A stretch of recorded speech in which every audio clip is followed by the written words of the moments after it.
பாலக்கீரைய வச்சு ஒரு அடை தான் பண்ண போறோம். எப்பவுமே கீரைய வச்சு கடையல், கூட்டு இல்ல பொரியல் தான் பண்ணியிருப்பீங்க. இந்த மாரி ஒரு அடை ட்ரை பண்ணி பாருங்க. இது ரொம்பவே சூப்பரா இருக்கும். ரொம்ப நீங்க சிம்பிளாவும், ஹெல்த்தியாவும் பண்ணிடலாம். இந்த ரெசிபி உங்களுக்கு பிடிச்சிருந்துச்சுன்னா, நீங்க நம்ம சேனல சப்ஸ்கிரைப் பண்ணிக்கோங்க. பெல் பட்டனையும் கிளிக் பண்ணிக்கோங்க. என்னோட ஈஸியான ரெசிபீஸ் உங்களுக்கு ரெகுலரா அப்டேட் ஆகும். வாங்க நம்ம இந்த கீரைய வச்சு அடை எப்படி பண்றதுன்னு பார்க்கலாம். சுடு தண்ணீல நல்லா கீரைய வாஷ் பண்ணி எடுத்துக்கோங்க. நான் 2 கட்டு கீரை எடுத்திருக்கேன். வாஷ் பண்ண கீரைய கொஞ்சம் கூட தண்ணியே இல்லாம ஒரு மிக்ஸர் ஜார்ல சேர்த்துக்கிட்டு, நல்லா இந்த மாரி அரைச்சு எடுத்துக்கோங்க. இதுல தண்ணியே சேர்க்கக்கூடாது. கீரையில தண்ணி இருக்கிறதுனால நம்ம அரைச்சோம்னா இந்த மாரி ஒரு பேஸ்ட் மாரி வந்துரும். இத இப்ப நீங்க ஒரு பாத்திரத்துல மாத்திக்கோங்க. இது கூட ஒரு பெரிய வெங்காயத்த நல்லா பொடியா நறுக்கி சேர்த்துக்கோங்க.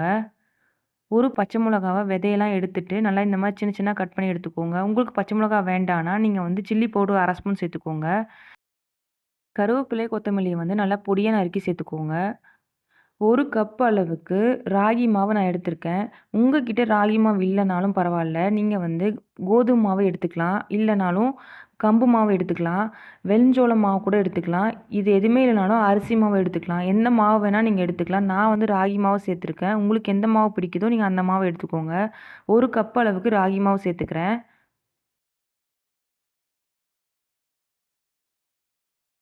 1/4 ஸ்பூன் அளவுக்கு ஜீரகம் சேர்த்துக்கோங்க. ஒரு 1/4 ஸ்பூன் அளவுக்கு உப்பு சேர்த்துக்கோங்க. சேர்த்துட்டு எந்த தண்ணியுமே மிக்ஸ் பண்ண தேவையில்ல. இத நீங்க அப்படியே பெசையலாம். நல்லா பூரி மாவு பெசையிற மாரி நல்லா பெசஞ்சுக்கோங்க.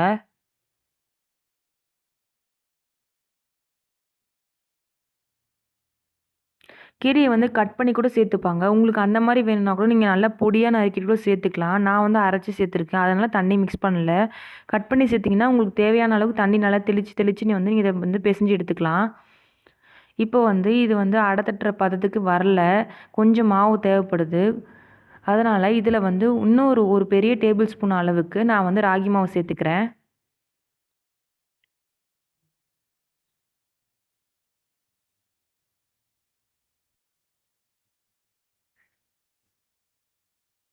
சேர்த்துட்டு நல்லா பெசஞ்சு எடுத்துக்கோங்க.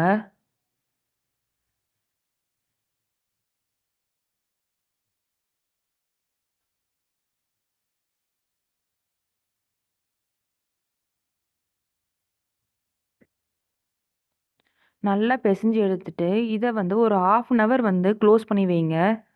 ஒரு 1/2 மணி நேரம் பொறுத்து இத நம்ம தட்டி எடுத்துக்கலாம். 1/2 மணி நேரம் கழிச்சு நம்ம அடை தட்டி எடுத்துக்கலாம். உங்ககிட்ட வாழ இல இருந்துச்சுனாலும், நீங்க அத யூஸ் பண்ணி அடை தட்டிக்கலாம். என்கிட்ட இல்ல. அதனால இந்த மாரி ஒரு பாலித்தீன் கவர்ல நான் தேய்ச்சு எடுத்துக்கிறேன். நல்லா எண்ணெய் தடவிக்கோங்க அடை தட்டுறதுக்கு முன்னாடி. அப்பதான் ஒட்டாம வரும்.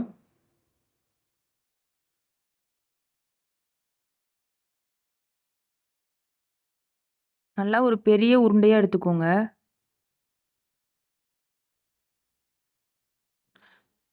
இந்த மாரி நீங்க கையிலேயே நல்லா பிரஸ் பண்ணீங்கன்னா, வட்டமா தட்ட வரும். ரொம்ப மெலிசாவும் தட்டிறாம, ரொம்ப திக்காவும் பண்ணாம மீடியமா நீங்க தட்டி எடுத்துக்கோங்க. மாவு பதம் கரெக்ட்டா இருந்துச்சுன்னா, கையிலவே ஒட்டவே ஒட்டாது. கரெக்ட்டா தட்ட வரும்.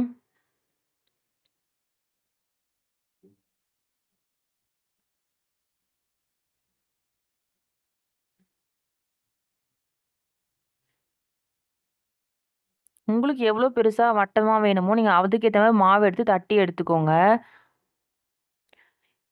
கரெக்ட்டா எடுக்க வந்திருக்கு.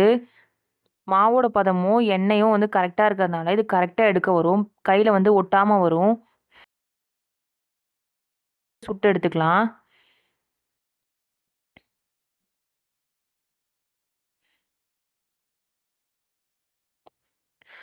தேவையான அளவுக்கு எண்ணெய் சேர்த்து, கரெக்ட்டா இத அட்லீஸ்ட் ஒரு 9 டூ 10 மினிட்ஸாவது நீங்க இத குக் பண்ணணும். ராகி மாவும், பாலக்கீரையும் வேகறதுக்கு டைம் ஆகும். நீங்க மூடி போட்டு கூட குக் பண்ணிக்கலாம். 2 பக்கமும் ஒரு 4, 4 நிமிஷம் கண்டிப்பா நீங்க குக் பண்ணுங்க.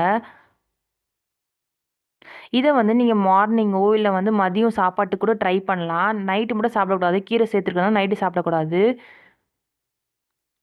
ஈவினிங் ஸ்நாக்ஸ் கூட நீங்க உங்க வீட்ல குழந்தைங்களுக்கு பண்ணி குடுக்கலாம். ரொம்பவே டேஸ்ட்டா இருக்கும். ரொம்ப ஈஸியா நீங்க பண்ணி முடிச்சிடலாம். பாலக்கீரையில பண்ணியிருக்கிறதுனால இதோட டேஸ்ட் நல்லா டிஃப்ரெண்ட்டா இருக்கும். மத்த கீரை மாரி இருக்காது. இந்த மாரி எல்லா மாவுலயும் நம்ம அடை தட்டி எடுத்துக்கலாம்.